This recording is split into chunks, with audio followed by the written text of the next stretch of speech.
Hi hello నమస్తే అస్సలాము అలైకుం friends. ఇవాళ మా చెట్టు మామిడికాయలు కోసామండి. ఇవాళ అంటే ఇది 1 మంత్ బ్యాక్ వీడియో, మీకు అప్పుడు పెట్టడం మర్చిపోయాను, ఇప్పుడు పెడుతున్నాను. సో చెట్టు కాయలు అయిపోవచ్చినాయి అని చెప్పేసి మొత్తం కోసేసారు. అయితే దీంట్లో దోరకాయలు ఇదిగోండి లైట్గా ఎల్లో షేడ్ వచ్చినాయి చూసారా, దోరకాయలే, మరీ పండి కాదు. వాటితో నేను జ్యూస్ చేస్తాను, చాలా బాగుంటుందండి. కాకపోతే ఇది చిన్న చిన్న పీసెస్ పంటికి తగిలేటట్టు చేసుకోవాలి, ముక్కలు ముక్కలుగా. ఇది నాకు మా చిన్నత్తయ్య గారు చెప్పారు, విజయవాడ వాళ్ళు ఎప్పుడు చేసుకుంటారంట మా చెట్టుకాయలతో. చెప్పారు చాలా బాగుంటుంది శబానా ఇలా చేసుకోమని చెప్పేసి. అసలు నిజంగా చెప్తున్నా, దీంట్లో కొద్దిగా ఉప్పు కొద్దిగా పంచదార అవి వేసి చేస్తే డిఫరెంట్ టేస్ట్ అండి. నేను చిన్నప్పటి నుంచి అయితే అసలు ఎప్పుడూ టేస్ట్ చేయలేదు అలాంటి టేస్ట్. ఏంటి దోరకాయలు పచ్చికాయలతో కూడా జ్యూసా ఏంటి, నిజమేనా అన్నాను, అంత బాగుంటుంది. ఇప్పుడు దీంట్లో నేను లైట్ ఎల్లో షేడ్ వచ్చిన కాయల్ని ఒక 3-4 కాయలని తీసి ఇప్పుడు స్టార్ట్ చేస్తాను. చూద్దామండి. ఇదిగోండి నీట్గా వాష్ చేసేసాను. ఇప్పుడు వీటిని మనం పైన స్కిన్ మొత్తాన్ని తీసేద్దాం నీట్గా. సో ఫ్రూట్స్ అన్నిటిలో కింగ్ అనమాట మ్యాంగో. మనకి దీన్ని పచ్చిగా ఉన్న, లేతకాయలుగా ఉన్న, పండిపోయిన, ఎలాగున్నా దాన్ని యూస్ చేస్తాం చూడండి. అందుకేనేమో దీన్ని ఫ్రూట్స్ అన్నిటిలో ఫలోంకా రాజా అన్నారు దీన్ని అనిపిస్తుంది నాకైతే. నిజమే కదండి. లేతకాయలు చిన్నగా ఉన్నప్పుడేమో వాటిని ఉగాది పచ్చడిలో వేసుకుంటారు, కొంచెం పచ్చిగా ఉన్నప్పుడు పప్పుల్లో చట్నీల్లో వేసుకుంటాం, కొంచెం దోరగా అయినప్పుడు ఇలాంటి జ్యూసులు చేసుకుంటాం, మరీ పండుగ అయిన తర్వాత తింటాము, లేదంటే దాన్ని జ్యూస్ చేసుకుంటాము. సో ఏ విధంగా అయినా మనకి యూజ్ అయ్యే ఫ్రూట్ అన్నమాట.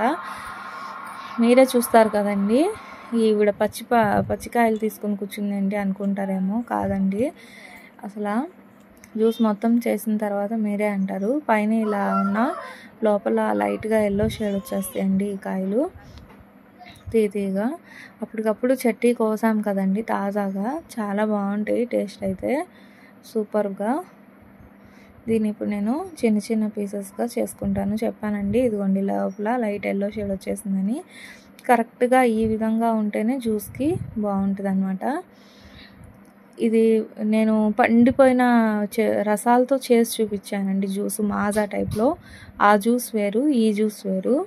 ఇది దోరకాయలతో చేసుకునేది మనకి, అదేమో పండుకాయలతో చేసుకునేది. ఎవరు కూడా ఫస్ట్ వీడియో మొత్తం చూడకుండా పచ్చికాయలతో జ్యూస్ ఏంటండి అని కామెంట్ చేయొద్దండి, మొత్తం చూసి చెప్పండి మీరు. ఒక డిఫరెంట్ టేస్ట్ అనమాట. ఇంకొక సీక్రెట్ ఏంటంటే, ఇలా దోరకాయలతో జ్యూస్ మనం లిక్విడ్ లాగా తీసుకుంటేనంట మంచి గ్లో వస్తుందంటండి ఫేస్ మీద. నేనైతే అది గమనించాను, 1 మంత్లో చాలా టైమ్స్ తాగాను నేను. సో ఫేస్ మీద గ్లో వచ్చి చాలా షైనీగా అనిపించింది. ఏదో పెద్దవాళ్ళు అంటారు కదా, రంగు తేలేవు రంగు వస్తారు అని, సో ఆ విధంగా వస్తారంట. ఇదిగోండి కొద్దిగా పండిపోయిన ఒక కాయ ఉంటే అదిని దోరకాయలు అన్నిటిని నేను కలిపి ఇప్పుడు దీంట్లో వేస్తాను. ఇప్పుడు దీంట్లో కొద్దిగా పంచదార వేసుకుందాం రుచికి తగినంత. ఈ కాయలు మరీ పుల్లగా ఉండవండి, లైట్గా ఫ్రూట్లోనే మనకి తీయదనం ఉంటుంది. సాల్ట్ చెప్పాను కదండి, 1 స్పూన్ సాల్ట్ వేస్తున్నాను. పంచదార ఒక 5-6 స్పూన్ల వరకు వేసాను అనమాట. ఇంకా ఉన్నాయండి కాయలు, చూపించాను కదా. ఫస్ట్ అయితే దీన్ని మిక్సీ పట్టేద్దాం. ఫస్ట్ షుగరును సాల్ట్ అవి రెండే వేసి తిప్పేసి ఇంకొకసారి కొద్దిగా వాటర్ వేసి ఇంకొకసారి తిప్పానండి. ఇప్పుడు నేను గ్లాస్లో సర్వ్ చేసుకున్నాను చూడండి. ఈ విధంగా పీసెస్గా ఉండాలి, ముక్కలు ముక్కలుగా. అవి పీసెస్ నములుతాను, ఆ జ్యూస్ తాగుతూ ఉంటే ఆహా అసలు మామూలుగా లేదండి. తాగారంటే మీరే అంటారు. నేను చేసిన జ్యూస్ మీరు కూడా ట్రై చేసి ఎలా ఉందో కామెంట్ చేయండి. మరిన్ని వీడియోస్ చేయడానికి సపోర్ట్ చేయండి. ఇప్పటి వరకు సబ్స్క్రైబ్ చేయని వాళ్ళు చేసుకోండి ఫ్రెండ్స్ మా ఛానల్ని. ముస్లిమ్స్ చేసుకునే బిర్యానీలు, సేమియాలు అన్నీ ఉంటాయి, చూడండి ఫ్రెండ్స్ తప్పకుండా. అల్లా హాఫీజ్.